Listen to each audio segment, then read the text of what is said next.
Hola, hola, buenos días. Buenos días, doctor. Buenos días, buenos días. Bueno, ya se ve la presentación. Vamos a iniciar este tema que, como ya les comentaba la ocasión anterior, también va muy de la mano con la nubulación, con la amenorrea y toda esta situación del ciclo menstrual y ciclo endometrial.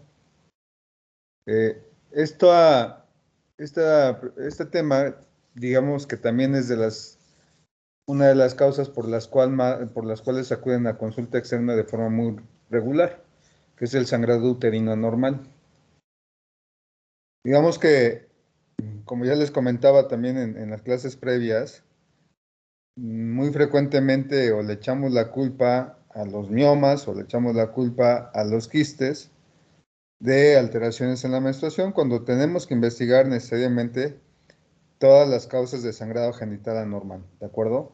Entonces, es importante que siempre que evaluemos a una paciente con sangrados transvaginales o pérdidas a nivel de genitales, pues descartar en todo momento, embarazo, ¿sale? Y desde luego, pues dentro del diagnóstico de los sangrados en la primera mitad del embarazo, pues está lo que es el aborto, cualquier situación que condicione un síndrome de aborto, hablemos de sangrado, amenazas de aborto, eh, un aborto incompleto, aborto completo, cualquier situación que implique el síndrome de aborto, hay que descartarlo siempre que llegue una paciente con sangrado uterino normal. Ya les he comentado en ocasiones anteriores que frecuentemente nos llegan pacientes del servicio de urgencias que están no 1 o 2 horas, sino a veces se avientan 1 o 2 días por dolor abdominal y que a lo mejor si no se pregunta intencionalmente los antecedentes ginecobstétricos, no se interroga y no se sabe si tuvo alguna alteración en cuanto al sangrado. Y a veces es frecuente encontrar que ese dolor abdominal es secundario a un embarazo ectópico, ¿no? Entonces, siempre descartemos embarazo. En toda paciente, sobre todo en vida reproductiva, pues descarten embarazo. Ahora, también nos ha tocado pacientes que están ya en esta transición a la menopausia, 47, 48 años de edad con sangrado, y que la paciente llegue y les dice, oiga doctor, yo ya había dejado de sangrar desde hace 5 años y ahorita pues sangré, ya me habían dicho que ya estaba en mi menopausia. Y a la hora de la hora, pues al revisar a la paciente, pues ustedes observan que es un sangrado abundante, sangrado rojo rutilante, y la meten por un sangrado postmenopáusico. Y resulta que al recabar los resultados del estudio histopatológico, les reportan vellosidades coriales. Entonces, tengan a consideración que la falla ovárica de forma fisiológica en nuestra población se da alrededor de los 48 a los 58, a los 52 años de edad, en promedio 50 años de edad es cuando se da la menopausia. Sin embargo, siempre que la paciente aún presente sangrados, aunque sea de forma irregular, puede estar ovulando, puede ovular y puede embarazarse, ¿sale? No se confíen. Entonces, siempre descarten embarazo. Traten de que si hay algún procedimiento quirúrgico, hablemos de legrados, hablemos de AMEU, traten siempre de mandar el tejido que se obtenga, la muestra que se obtenga, mandar estudio histopatológico. No se confíen, ¿sale? A veces sangrados postmenopáusicos también hay que descartar alteraciones oncológicas, ¿no? Y bueno, desde luego en la paciente en su vida reproductiva, pues descartar esos 3 diagnósticos diferenciales cuando están embarazadas. Cualquier alteración que condicione síndrome de aborto, embarazo ectópico y la otra es enfermedad trofoblástica gestacional, ¿sale? Entonces es importante que también nos lleguen, que descartemos esta patología. Yo les platico que recientemente, a lo mejor les estoy hablando de un par de semanas, precisamente una guardia allá en el Hospital General del Norte, a mí me llega una paciente con sobrepeso, con obesidad, y llega por dolor abdominal y porque estaba vomitando. La paciente ya refería vómito y náusea, vómito y náusea. Ella ya se sabía embarazada porque se había hecho una prueba de embarazo en orina y estaba positiva, ¿no? Entonces pues, ya llega el servicio de urgencias, estaba con tendencia a la taquicardia, había hecho fiebre la paciente, estaba con, no recuerdo si 38 y cachito de temperatura, y estaba con 100 de frecuencia cardíaca. Pues más o menos ella llevaba un retraso menstrual, pues no bien digamos, establecido porque su fecha de última regla no era confiable, ¿no? Entonces ella decía que había sangrado, no recuerdo exactamente la fecha, pero más o menos 2 meses previos a la fecha de que la vimos ahí en el servicio de urgencias, pero que había estado con sangrados intermitentes, ¿no? Llega al servicio, la paciente, de hecho, llega por vómito y dolor abdominal y está vomita y vomita ahí en el servicio de urgencias. Nosotros la valoramos, ¿no? Y digamos que descartamos, incluso pensaba yo en su momento, en algún problema intestinal o una apendicitis, porque además llegó con laboratorios ya que se los habían tomado en medio privado y llegó con leucocitosis, llegó con 17,000 leucos. Entonces resulta que yo a la exploración, pues sí, encontré cierto dolor, no había resistencia abdominal, no había datos francos de un abdomen agudo.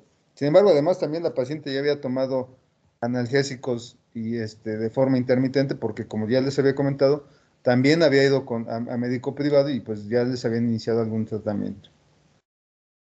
Resulta que, bueno, ya hago la exploración. A la exploración es una paciente gordita, entonces el hueco pélvico por el tacto bimanual es un poquito complejo evaluarlo por el panículo adiposo. A veces no se palpan bien ni anexos ni útero por la cuestión de la obesidad. Entonces, bueno, dentro de lo que yo encontré es que sí había cierto dolor a la palpación abdominal. Era un dolor a la palpación media. No había datos francos, como les comentaba, de irritación peritoneal. Pero al tacto, observé un sangrado seroso, serohemático, más bien, digamos, en moderada cantidad. No había coágulos ni sangre como tal, sino era un sangrado serohemático o pérdidas serohemáticas. Y los fondos de saco estaban libres.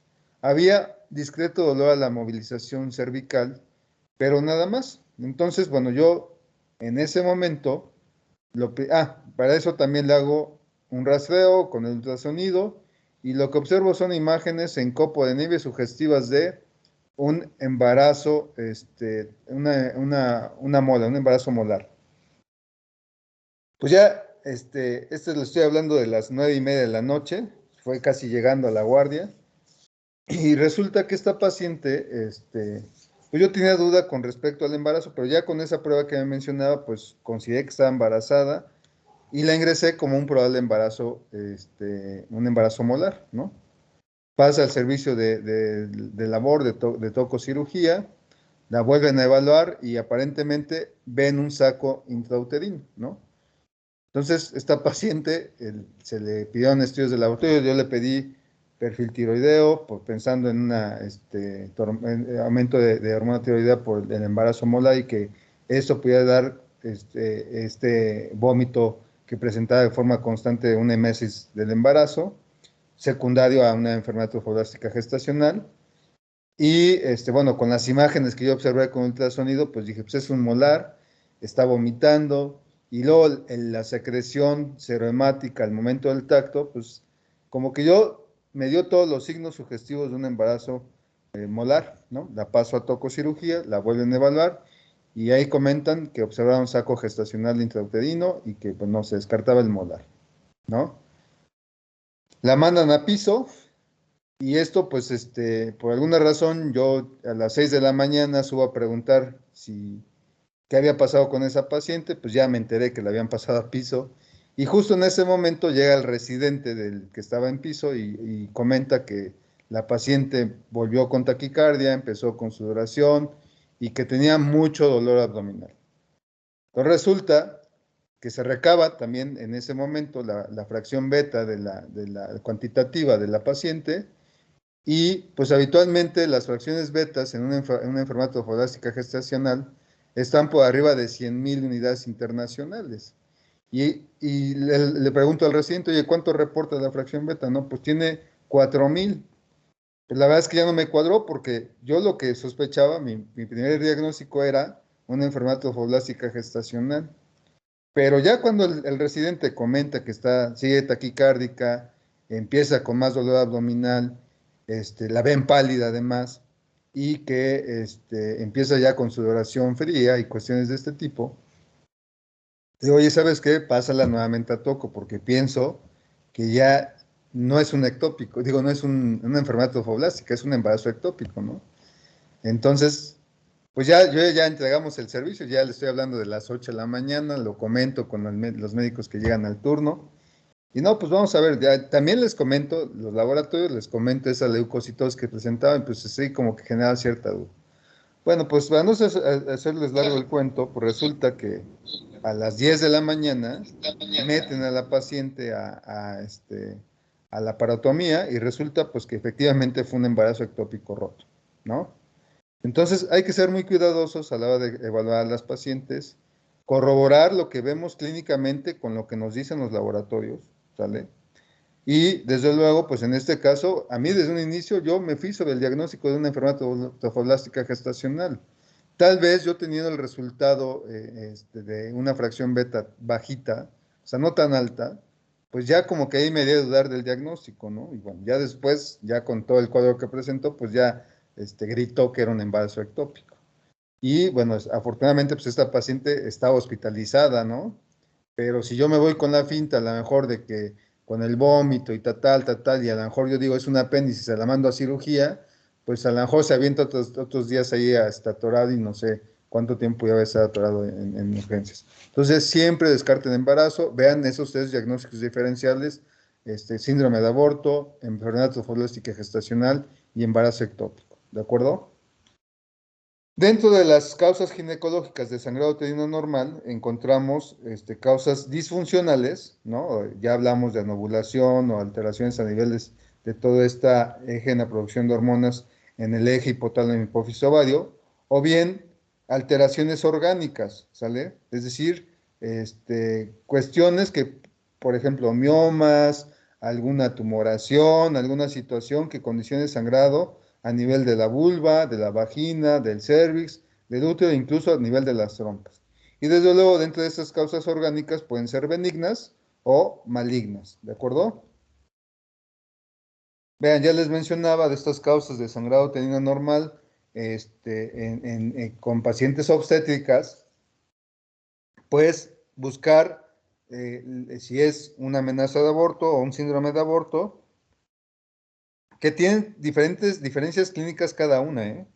En el aborto, por ejemplo, son sangrados, la característica es un sangrado fresco, un sangrado reciente, rojo rutilante y asociado generalmente a dolor cólico.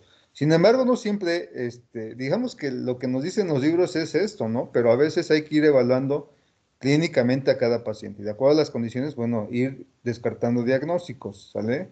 Como ya les comentaba, yo en este caso de la paciente, pues me fui con la finta de que era una enfermedad trofoblástica gestacional, porque para mí pintaba, ¿no? Ese vómito,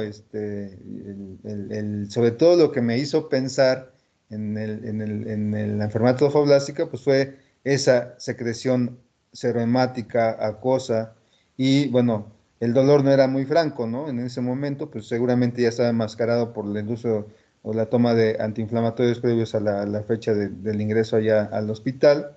Pero bueno, yo me fui con la finta y luego, pues, con ultrasonido ves esas imágenes en copo de nieve, pues lo que vi no eran imágenes en copo de nieve, bueno, a lo mejor sí, pero eran coágulos, no era la enfermedad trofoblástica gestacional, ¿no? Entonces, vean las diferencias clínicas entre un aborto, una enfermedad trofoblástica gestacional y un embarazo ectópico. Acá un sangrado negruzco, intermitente y el dolor punzante, ¿sale? Y desde luego, en estas pacientes siempre es importante determinar fracción beta, pues primero para saber o corroborar el embarazo. Segundo, siempre tratar de pedir la gonadotropina coriónica humana de forma cuantitativa. Eso nos puede orientar. Ya les decía, en este caso, en el diagnóstico diferencial de la enfermedad trofoblástica con el embarazo ectópico, pues yo esperaba encontrar una fracción beta por arriba de 100,000 Cuando la reportan en 4,000, pues totalmente diferente, ya cambia el panorama, ¿eh? Ya no es lo mismo.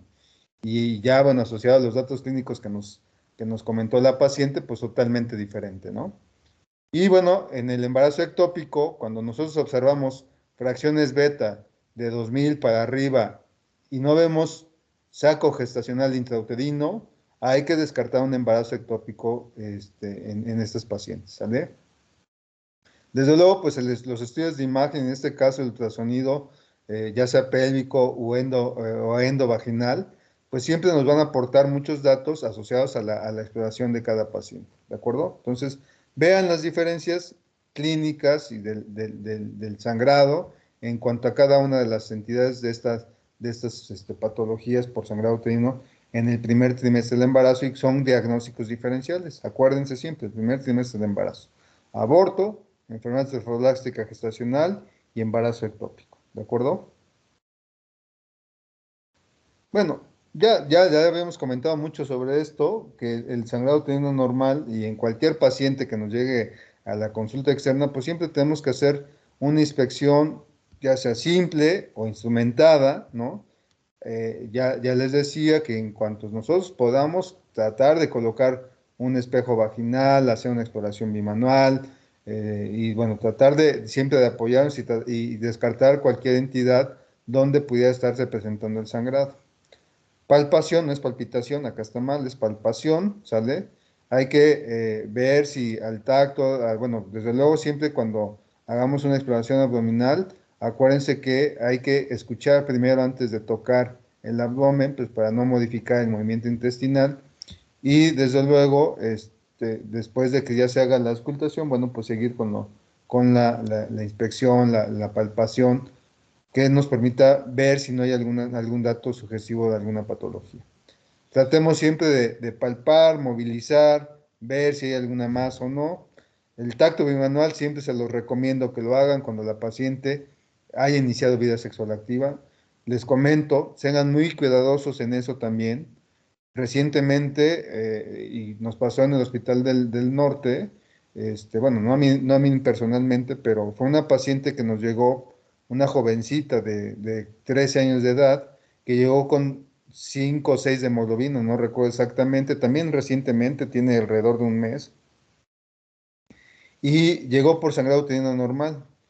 Esta paciente negaba inicio de vida sexual activa, ¿no? Entonces, pues se obvió evitar el tacto vaginal.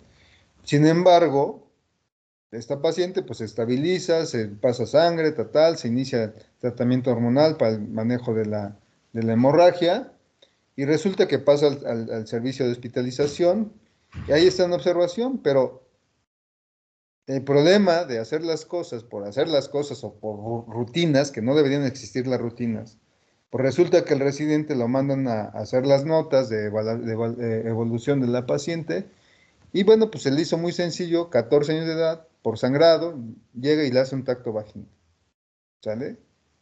Eso me habla de dos cosas. Una, que no conocemos bien a las pacientes. Dos, que no las interrogamos. Y tres, pues bueno, sabemos que es una paciente jovencita, núbil, sin inicio de vida sexual, y ya le hicieron un tacto, ¿no? Y eso, las implicaciones que da este tipo de exploración si no interrogamos adecuadamente a las pacientes. Yo siempre les pido, palpen, toquen, vean, pero también bajo qué circunstancias, ¿no? Esto generó problema con la mamá, ¿no? Desafortunadamente, pues esto son salas comunes y hay 2, 3 pacientes en una misma sala y se dan cuenta de todas estas situaciones, y esto genera problemas no solamente o conflicto con los familiares y con la propia paciente, sino incluso puede ser un problema médico legal, ¿sale? Entonces sean muy cuidadosos en ese sentido. Cuando vayamos a explorar, avisen a las pacientes, comenten a las pacientes y tengan bien todos los antecedentes para evitar alguna situación de este tipo, ¿no? Entonces, pues seamos cuidadosos con eso, ¿no? Yo les digo, hay que tocar, hay que revisar, hay que hacer exploraciones manuales, pero cuando estén indicadas, y desde luego, si es una paciente núbil, se vale un tacto rectal. Sin embargo, tenemos que avisar y pedir la autorización del familiar. Y siempre en menores de edad, la recomendación es que esté el familiar presente, ¿sale? Pues para evitar malas interpretaciones y evitar conflictos médicos legales, ¿no? Entonces, siempre traten de hacer esa movilización cervical, buscar signos de irritación peritoneal.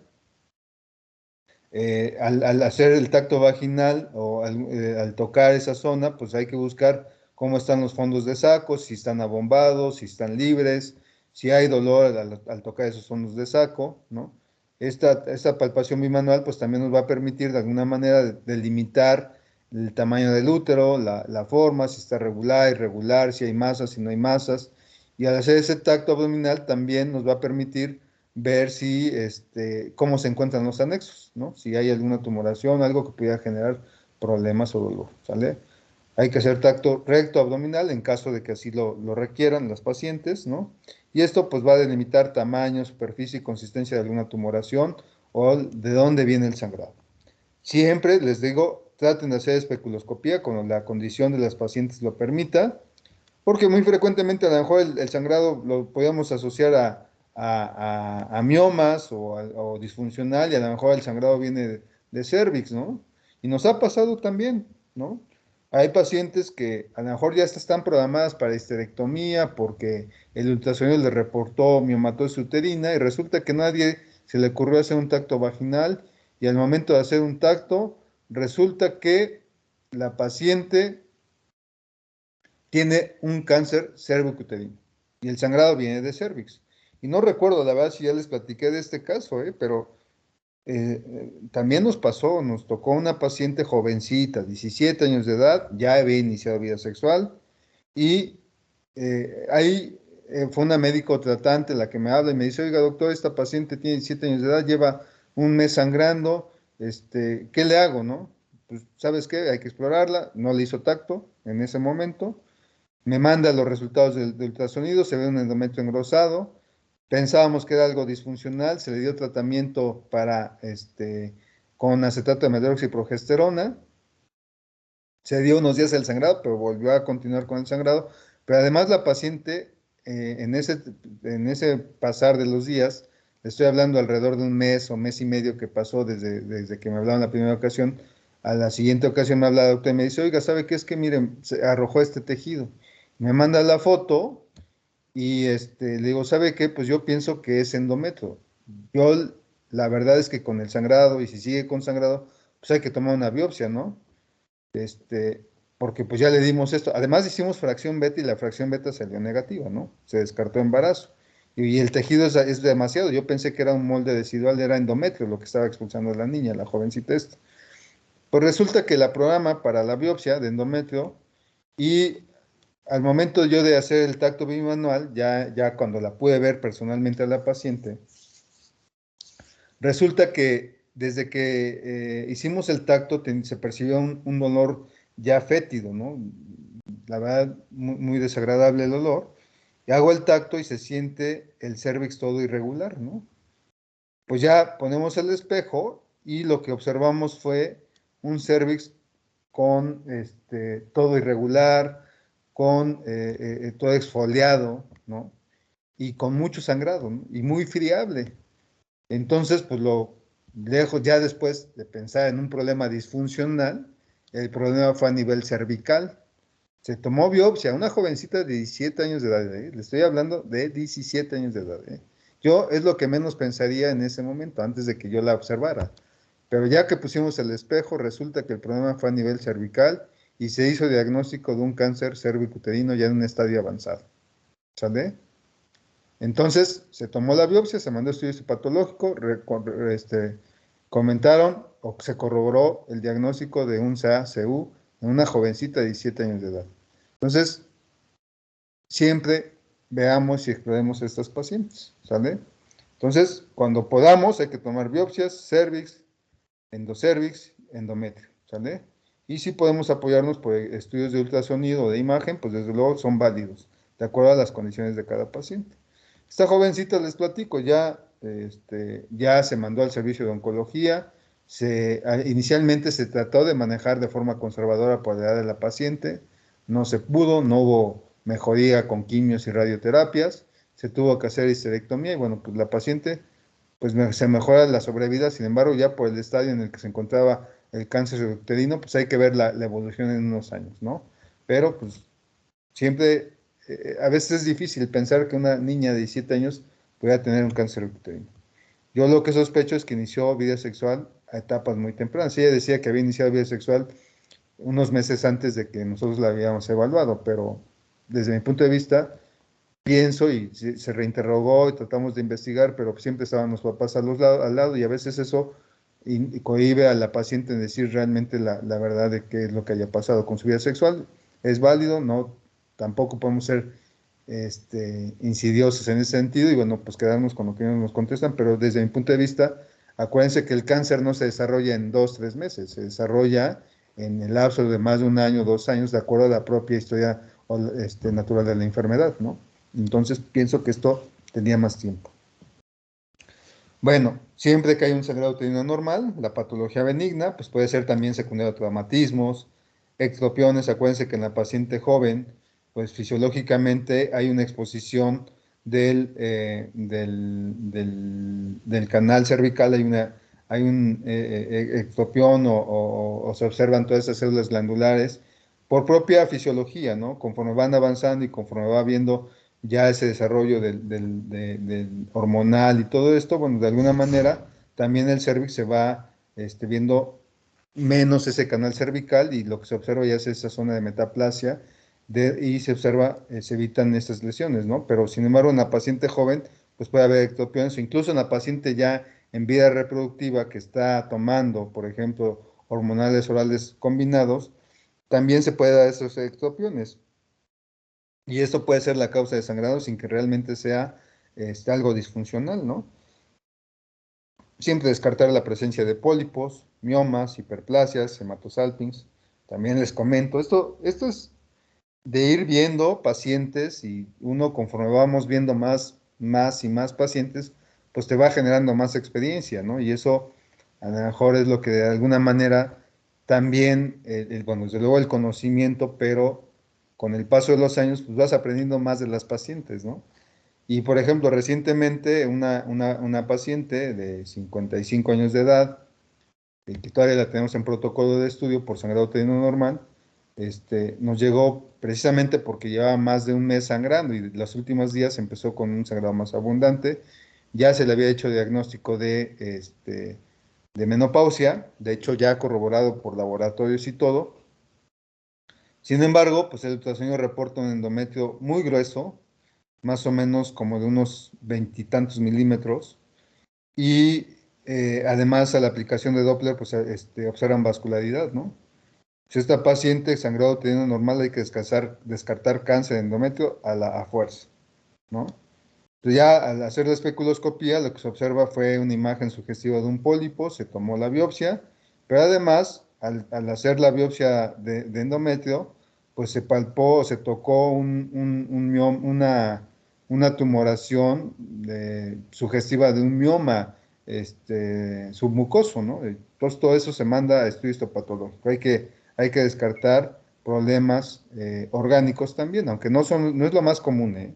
En el sangrado depende de la edad, pero puede ser disfuncional o por patologías orgánicas, ¿no? Es decir, traumatismos, ectopiones, pólipos, la presencia de miomas, ¿no? Y desde luego, descartar hiperplasias o incluso hematosalpinx, sobre todo en esos pacientes que tienen ya procesos infecciosos severos, también puede haber sangrados a nivel de las salpinques, ¿no? Pero sí, bueno, estas son las patologías benignas que hay que descartar. Dentro de los miomas, ¿no? Acuérdense que estos miomas submucosos, luego yo sospecho de esta paciente, esta última que les comento, a la hora de meter iba a ser una MEU, pero desde luego por el tamaño y la tumoración ya no me permitió meter la cánula, entonces lo que metimos fue la Allegra y lo que se sentía a la hora de hacer el raspado o el legrado, pues fue una tumoración más sólida y yo sospecho que era un mioma. Hay que esperar el resultado de patología necesariamente, ¿sale? Y a ver qué nos dice. Estoy en espera de eso, pero esta paciente, pues, probablemente el sangrado no era tanto disfuncional o no era tanto bueno, inicialmente yo lo que pensaba es que además esta paciente tenía antecedente de resistencia a la insulina, ¿no? Lo que inicialmente pensé es que era una producción de estrógenos de forma por conversión de andrógenos a estrógenos, y bueno, que estaba en estimulación este endometrio de forma constante sin contraposición por parte de progesterona. Pero la imagen que probablemente nos mandaba el ultrasonido pues era un mioma submucoso o incluso un pólipo endometrial, ¿no? Entonces yo necesito esperar necesariamente el resultado de patología, pues para saber si yo soy el indicado para hacer el procedimiento quirúrgico, es decir, una histerectomía, o bien si es algo maligno, bueno, pues ya dejarlo al servicio de oncología, porque entonces el abordaje es totalmente diferente, ¿no? Siempre, pues los miomas son generalmente benignos, ¿no? De acuerdo a la ubicación, pues son subserosos, ¿no? Si están dentro del músculo, intramurales, y si están dentro del endometrio o de esta zona de la cavidad uterina, bueno, pues son submucosos, ¿no? Y pueden ser desde pediculados, ¿no? Y que esos son a veces es fácil de quitar a nivel, por ejemplo, de los serosos o subserosos pediculados, pues realmente a veces se pueden cortar la base y no sangran, ¿no? Pero pues ya depende de la ubicación. A veces hay miomas interligamentarios que a veces son los más complicados para realizar una histerectomía o una miomectomía porque por la ubicación anatómica a veces estamos trabajando muy cerca de regiones como ureteros que pueden condicionar otras alteraciones. ¿De acuerdo? Pues ya les decía, pues hay que descartar lesiones, procesos inflamatorios, ectopiones, ¿no? Ectopión, eversión glandular, presencia de pólipos, miomas, problemas disfuncionales que pueden dar lugar a hiperplasias, ya sean simples o complejas, hematosalpinx, y desde luego, dentro de las malignas, pues descartar siempre alguna neoplasia, cáncer cervicuterino, adenocarcinomas, sarcomas, incluso en casos ya muy, muy, muy extremos y poco comunes, cánceres de las salpinges. ¿Sale? Pues, desde luego, su sospecha diagnóstica, la exploración nos va a orientar hacia dónde se puede enfocar el diagnóstico. Los signos, síntomas, ya les decía, por ejemplo, en el caso de la paciente del embarazo ectópico, bueno, pues para mí fue algo confuso, no teníamos fracción beta, pero ahí a lo mejor yo teniendo ya niveles de fracción beta bajitos de 4000, a lo mejor ahí yo ya descartaba una enfermedad trofolástica gestacional y me hubiera ido más sobre un embarazo ectópico. No lo tenía de momento, se había descartado, sin embargo, pues fue un ectópico. Afortunadamente, pues la paciente respondió bien, pero sí sangró demasiado. Me comentan que esa paciente tenía alrededor de 2 litros de sangre en cavidad abdominal, o sea, sí sangró durante todo el periodo que estuvo con nosotros y del tiempo que se empezó con la molestia, ¿no? La dispareunia, ¿no? Hay que descartar si no hay procesos infecciosos. Hay infecciones a nivel o enfermedades pélvicas inflamatorias que también pueden dar lugar a dolor y sangrados o alteraciones en la presentación del sangrado. Si hay hemorragia poscoito, ¿no? Sobre todo en infecciones asociadas a clamidia o a otro tipo de infecciones que puedan dar lugar a cervicitis y que esté condicionando inflamación a nivel del cervix y que, bueno, de esto de alguna manera de problemas a nivel genital y sangrados poscoitales.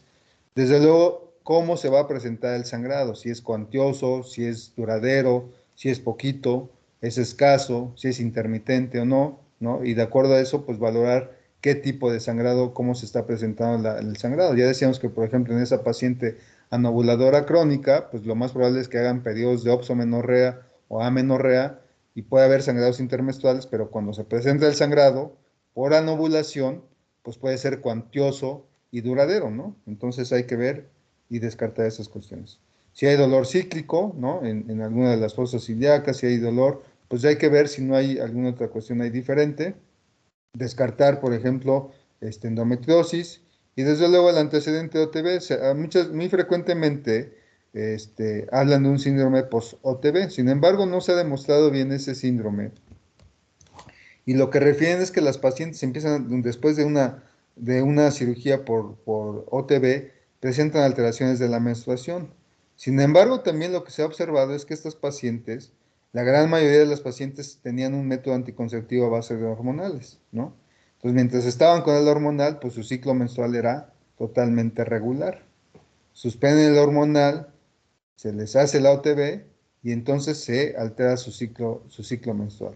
Y entonces lo que se ha observado es que muy probablemente estos pacientes ya venían con alguna alteración disfuncional y que la causa de las alteraciones del sangrado post-OTB no es por la cirugía misma, sino más bien porque probablemente ya tenían algún antecedente previo y lo único que hacíamos con el hormonal es que pues, eran cíclicas, cíclicas, cíclicas y al suspenderlo, bueno, pues ya se dan esas alteraciones del ciclo menstrual, ¿sale?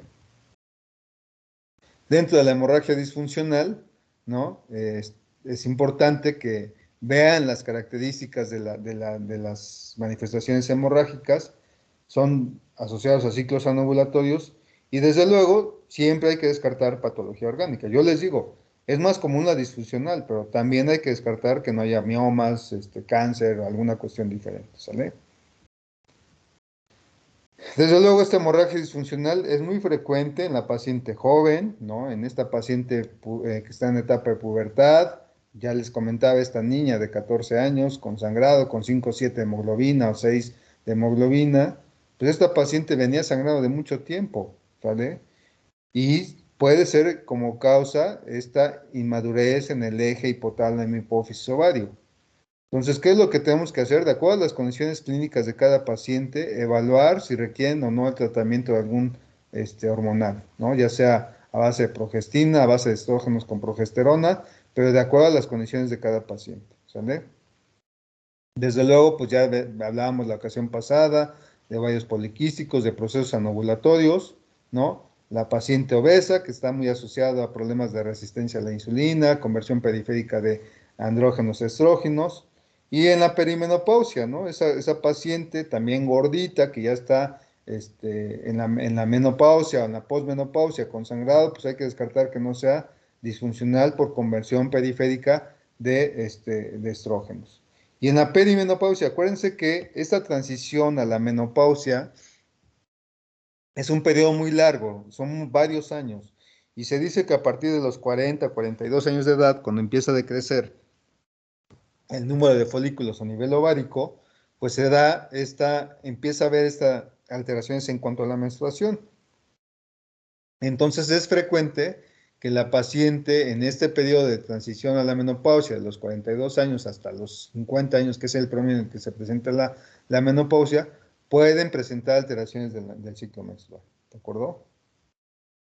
Entonces, clínicamente, la hemorragia disfuncional, si es escasa, intermitente y de larga duración, pues nos habla de estrógenos bajos, como cual, pues aquella paciente, por ejemplo, que tiene anorexia o que es muy delgadita o que tiene, por ejemplo, hiperprolactinemia, ¿no? ¿Por qué? Porque esta paciente, digamos que lo que se inhibe es a nivel del sistema nervioso central, liberación de GnRH y al inhibirse esta, se inhibe la liberación de FSH y LH y como consecuencia no alcanzan un estímulo adecuado a nivel ovárico y van a dar lugar a la producción de estrógenos bajos, ¿no? Y como consecuencia, al haber pocos estrógenos, pues va a haber un sangrado intermitente escaso, ¿vale? Pero sí puede ser muy duradero, ¿no? Porque no alcanzan a niveles adecuados para que se lleve a cabo la ovulación y como consecuencia pues hay estrógenos en cantidades bajitas. ¿Qué otra paciente puede ser? La paciente, la deportista de alto rendimiento, ¿no? Es el mismo caso. La paciente, por ejemplo, que está sometida a estrés de forma regular, también puede ser una causa de estrógenos bajos. Cuando hay periodos de amenorrea, oxomenorrea y hemorragia profusa, pues ahí nos habla de lo contrario. Puede hablar de estrógenos muy altos en cuanto a la producción de los mismos, pero que no alcanzan esos niveles adecuados para la liberación de progesterona o de LH y como consecuencia progesterona, y entonces hacen hemorragias profusas, la paciente gordita, la paciente con resistencia a la insulina, con ovarios poliquísticos. Esta da lugar a estrógenos altos y como consecuencia los sangrados pueden ser profusos, abundantes, incluso pueden descompensar a la paciente.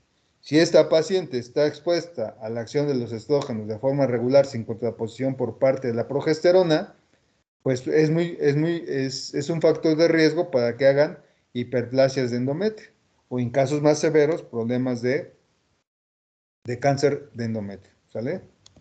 Desde luego, el tratamiento de biopsia de endometrio recomendado en pacientes mayores de 35 años de edad, sí, cuando hay endometrios mayores de 7 milímetros, ¿sale? Y desde luego que sospechamos que sea algo disfuncional, ¿vale? Por ejemplo, esta paciente que les comento, posmenopáusica, 55 años de edad, con un sangrado posmenopáusico, necesariamente tenemos que tomar biopsia, ¿sale? Eso es obligatorio tomar biopsia de endometrio, pues para descartar alguna patología endometrial. ¿Sale? ¿Cuál va a ser el tratamiento? Pues puede ser, ya les decía inicialmente, si sospechamos de una paciente que es anovuladora crónica con estrógenos altos, bueno, pues si no está produciendo, si hay estrógenos, si no hay producción de progesterona, se puede mandar una progestina de forma inicial, ¿no? Ya sea acetato de medroxiprogesterona bioral, acetato de medroxiprogesterona inyectable, progesterona micronizada bioral o parenteral, se puede dar, ¿de acuerdo? O bien, si sospechamos de esta paciente que tiene niveles bajos de estrógenos, ¿no? Esa paciente, por ejemplo, que es corredora, que es de alto rendimiento, que está sometida a otras cuestiones de estrés, podemos dar estrógeno más progesterona, dar ciclos de hormonales orales combinados. Acá les damos el ejemplo de tinestradiol con nedetindrona, sin embargo, pues pueden ser cualquier combinación de tinestradiol con cualquier otra progestina, ¿no? Entonces podemos dar, digamos, también se vale dar progesterona y a veces hay pacientes que requieren dosis altas de estrógeno, dependiendo de cada paciente, y hacemos ciclos con estrógeno más progesterona. O bien dar, también está recomendado asociarlo con AINES, ¿no? Bloqueadores de prostaglandinas. Eso también ayuda a disminuir el sangrado. Al inhibir prostaglandinas, el sangrado también puede mejorar. Y desde luego podemos dar anticonceptivos orales combinados. A veces cuando son hemorragias que no ceden ante el tratamiento de la sola progestina, podemos dar orales combinados en la parte más intensa de un hormonal combinado de darlo 3 veces al día durante 7 días. Esto va a controlar el sangrado, va a estabilizar el endometrio y posteriormente ya continuar con el hormonal oral combinado durante una por una, o sea, una tableta al día, durante 21 días, dependiendo del tipo de medicamento, y dejarlo de 3 hasta 6 meses de tratamiento, pues para estabilizar ese endometrio y evitar que caigan en disfunción del sangrado. O bien, ya les decía, progestina, sobre todo en esa paciente que sospechamos que tienen estrógenos altos, anovuladores sin contraposición de progesterona, podemos dar progesterona de forma cíclica a partir del día 10 o 14 del ciclo menstrual, durante 10 días, esperar el siguiente ciclo y otra vez repetir progestina a partir del día 10 al 14, del día 14 más o menos. Yo preferentemente lo doy en el día 14 del ciclo, durante 10 días, y de esta manera, sabiendo que la paciente no produce progesterona, yo se la estoy dando en segunda fase del ciclo. ¿Sale? O bien también se puede dar, incluso algunos la recomiendan cada 2 meses. Eso depende de las condiciones clínicas de cada paciente. Yo en lo personal prefiero hacerlo de forma mensual, ¿no? Y desde luego, una vez que controlamos el sangrado, pues hay que buscar el diagnóstico y el tratamiento del cuál es la causa de la ovulación, ¿sale? Estrógenos, ya decíamos que se pueden dar estrógenos solos cuando vemos estos pacientes con estrógenos bajos, se puede dar estrógenos en cantidades bajas, pues para emparejar ese endometrio y desde luego pues tratar de que se controle la hemorragia. No sé si tengan dudas o preguntas, jóvenes. Hasta aquí termina esta presentación.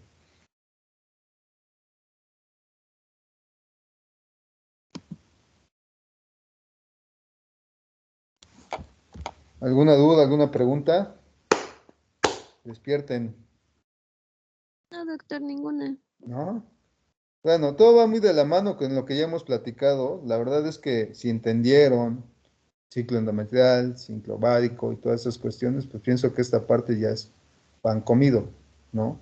Sin embargo, pues los libros nos dicen una cosa y de repente encontramos cosas diferentes, ¿no?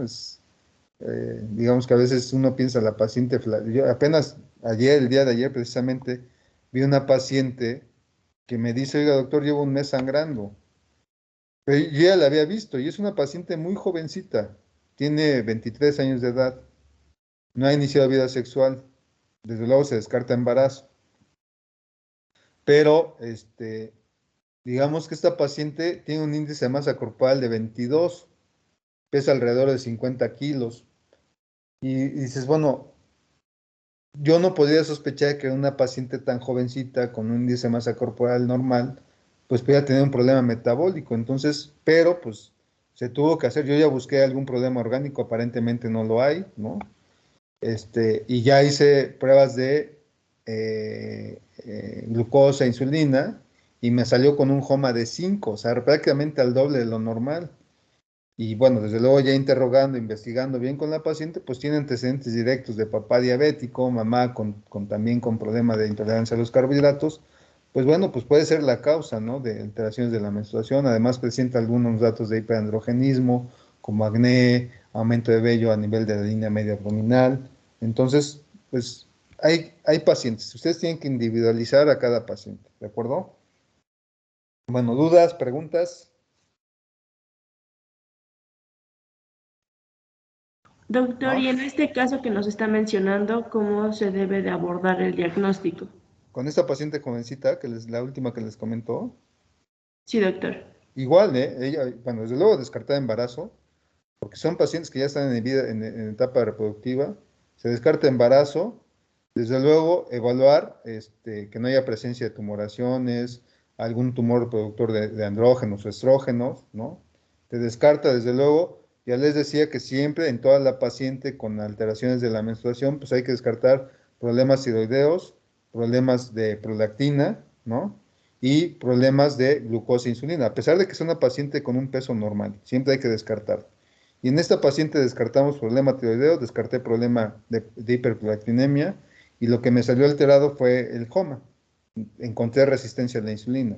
Entonces, ahorita lo que yo estoy haciendo con ella, en ella precisamente manejé hormonales, ahorita inicié el día de ayer hormonales orales combinados a dosis altas, se la dejé etinidestradiol con levonorgestrel, una cada 8 horas durante 5 días, para controlar o estabilizar ese endometrio, y posteriormente ya le voy a dejar el hormonal oral combinado ya una vez al día, ya siguiéndola así, para darle ciclicidad a su menstruación, evitar que siga sangrando durante un periodo tan prolongado.